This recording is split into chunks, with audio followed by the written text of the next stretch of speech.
Olá, galera. Deixa eu dividir aqui minha tela com vocês. Bom, vamos então para a aula de biologia. Gostaria de saber como é que vocês estão primeiro, né? Vocês estão bem? Eu espero que estejam todos bem, não é? Vamos continuar então, né, com essa nossa interação online, com as aulas online, porque esse prazo foi prorrogado, tudo indica que para até dia 23 de abril. Então, vamos lá. Olha, a aula de hoje vai ser característica dos seres vivos, está no material de vocês. Então, vamos lá. Primeira coisa é, o que é vida, afinal? Olha, bem difícil você conceituar vida. Você poderia dizer assim, professora, vida é um estilo de vida, um conjunto de hábitos. Sim, será que é? Olha, conjunto de hábitos é a vida propriamente dita? Será? Esse conceito de vida, ele já foi aí uma grande discussão até para filósofos, tá? O Santo Agostinho, que é santo também, era filósofo, foi até ele que fez a primeira divisão dos seres vivos aí em 3 reinos, tentou esse conceito de vida e nunca chegou a um consenso, tá certo? Porque é muito complicado. Você pode dizer, professora, oxigênio é vida. Não, a vida não é o oxigênio. Apesar que a vida depende totalmente do oxigênio, mas não é a vida. O conceito específico de vida, até hoje, não se tem, viu? Então, o que nós podemos fazer é considerar um conjunto de características que são apresentadas pelos seres vivos, para a gente poder saber se algo é vivo ou não, tá certo?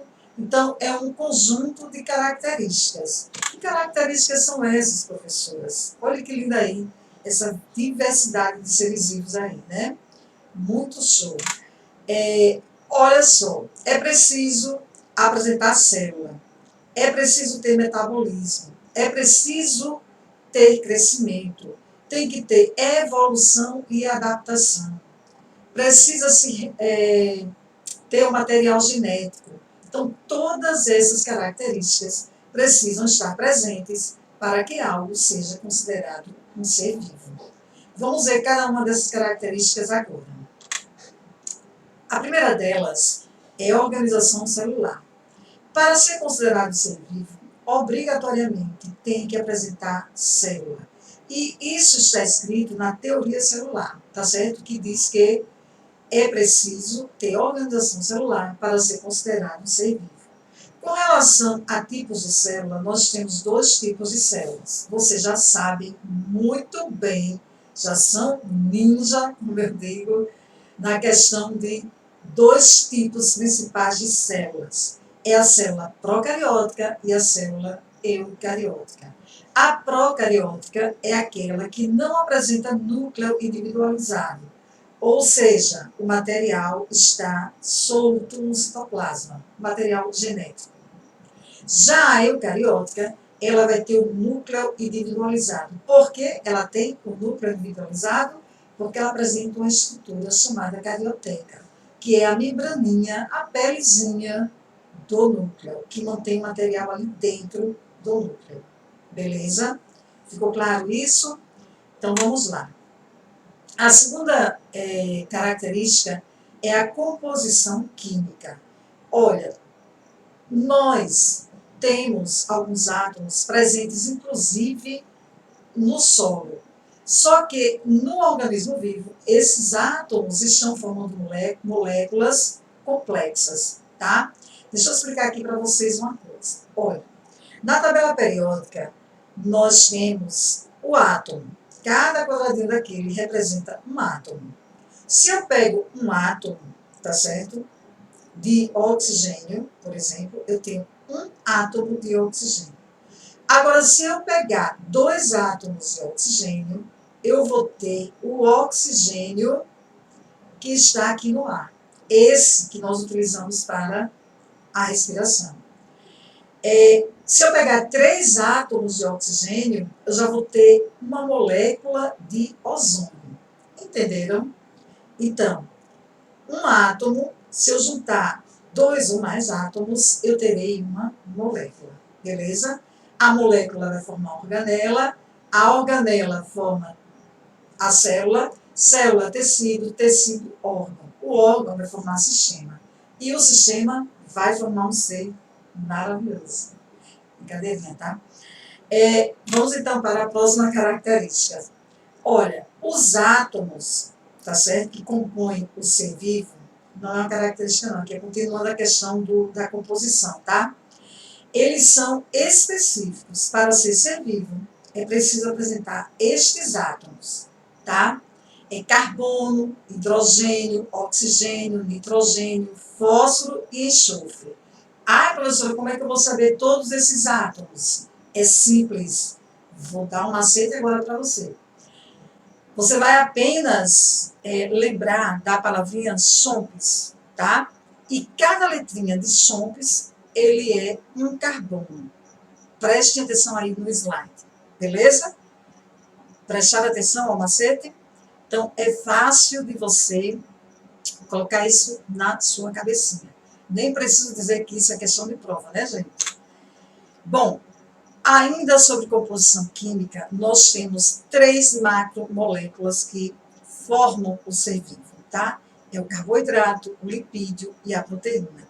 E isso está em todas as membranas dos bilhões de células que você tem. É a membrana celular. Isso aqui é uma fatiazinha da membrana celular. Então, o que acontece? Tem a camada bicamada, né? Ó, daqui para cá uma, daqui para cá outra. Aqui é lipídio. Essas bolinhas amarelas são fósforos e mergulhadas ali nesta bicamada nós temos as proteínas, que são essas roxinhas aqui. Beleza? Então, vamos lá. Agora sim é a próxima característica dos seres vivos. Aliás, continuamos com composição química. Todo ser vivo ele precisa ter os ácidos nucleicos. Os 2 mais importantes, não existem só esses 2 ácidos nucleicos, existem vários, mas os 2 mais importantes são esses 2, o DNA e o RNA, tá certo? O DNA, ele é composto por 2 fitas, e o RNA por apenas uma fita. Isso aqui, ó, é fita, tá? Isso aqui, então, é um DNA, porque tem uma e tem outra fita. Quando tem só uma, é RNA. Ele é composto por nucleotídeos, que é esse conjuntinho aqui, ó, e tem 4 bases nitrogenadas, tá? Adenina, guanina, citosina e uracila são as bases nitrogenadas do RNA. E a adenina, guanina, citosina e timina do DNA. Agora, preste atenção, nós vamos detalhar esses ácidos nucleicos depois. Por isso que eu não estou entrando no detalhe, assim, só muito rapidamente, tá bom? Porque o foco aqui são características dos seres vivos. E a gente, na hora que for estudar a química do ser vivo, que vai ser as substâncias inorgânicas e orgânicas, nós vamos ver, tem lá um lugarzinho reservado para os ácidos nucleicos, beleza? E agora, a próxima característica do ser vivo, o metabolismo, que é o caos, assim, para a mulher, né? Metabolismo é o conjunto de reações que ocorrem dentro do seu organismo. Essas reações estão acontecendo a todo tempo, tá certo? Agora mesmo, neste momento, estão acontecendo diversas reações químicas aqui no meu organismo, no meu cérebro principalmente, né? Para eu estar lembrando aqui das coisas para falar para vocês. E esse metabolismo, ele se divide em catabolismo e anabolismo. Catabolismo, você vai lembrar sempre quando for quebra, eu tenho catabolismo. Quando for síntese, síntese significa produção, tá certo? Sempre em ciências, biologia, síntese, quando falar síntese, você já imagina, produção de alguma coisa. Então, quando houver produção de alguma coisa, eu tenho anabolismo. Catabolismo, por exemplo, quando você vai comer um pão, ele vai ser quebrado, já começa a ser quebrado aqui na sua boca, lembra do digestório? É carboidrato, vai ter logo a ação da ptialina, né, para ser quebrado, até chegar ao ponto de glicose, porque a glicose ela vai poder circular por nosso organismo. Então, isso é catabolismo. Agora, quando eu tenho, por exemplo, o meu pâncreas produzindo suco pancreático, também no digestório, eu vou ter um anabolismo, tá bom? Aí aqui tem dois exemplos de anabolismo e catabolismo. Anabolismo seria a questão da fotossíntese e catabolismo, esse grilinho, acho que é um grilo aqui, que o camaleão está pegando e ele vai quebrar este inseto em uma substância menor. Então, quebra. Então, logo você percebe que é catabolismo, tá bom? E aí, então, a reprodução. A reprodução é a questão de que o ser vivo ele tem que ser capaz de gerar um descendente, que esse descendente também seja capaz de gerar um outro descendente, tá bom? Ela pode ser de dois tipos. Você já vem estudando isso desde ali o 6º ano, a gente já começa vendo, e aí vê mais no 7º, no 8º a gente vê a reprodução até humana, não é isso? E aí você já sabe. Professora, já sei, ó, produção sexual é porque tem sexo. Não, gente, peraí, calma, não é assim. Olha, a assexuada, preste atenção aí como a palavra é formada. Tem radical e antes eu tenho um A. A sempre é não em biologia, tá? Então é não sexuada, mas sexuadas, estamos falando em termos de presença ou não de gameta, tá bom? Porque a planta, por exemplo, ela faz sexuada, mas ela não faz sexo, tá bom?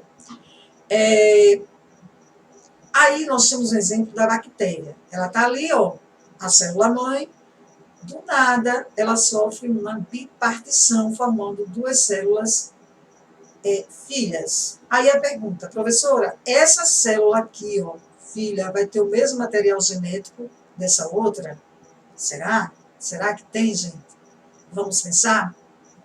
Olha, é a mesma coisa o seguinte, você está com uma laranja, você partiu a laranja no meio, pegou metade para um lado, metade para o outro. Essa laranja modificou, ela tem um material diferente desse pedaço daqui desse? Não. Então, aqui não vai ter diferença. O mesmo material genético desse é também dessa filha aqui, tá bom? E aqui eu tenho uma imagem microscópica, tá? Da bipartição de uma bactéria. Olha que legal.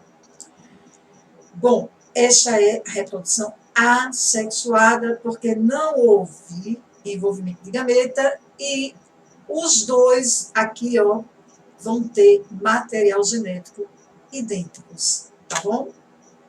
Já aqui, eu vou ter uma reprodução sexuada. Por quê? Olha, na hora desse abraço aqui, a fêmea vai expelir os ovócitos, tá?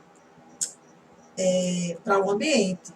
E o macho, ele vai também colocar para fora, no meio ambiente, as células reprodutivas masculinas, tá? E aí, esses dois gametas se juntam, formando, tá certo? Um embrião. Milhares mesmo, que eu disse. Por que milhares? Porque essas células, tanto masculina como feminina, elas vão sofrer muita predação. Vai ter muita gente ali querendo comer. Ora, gente, proteína, lipídio ali, né? Dando sopa. Então, o pessoal come mesmo, né? Os animais vão em cima.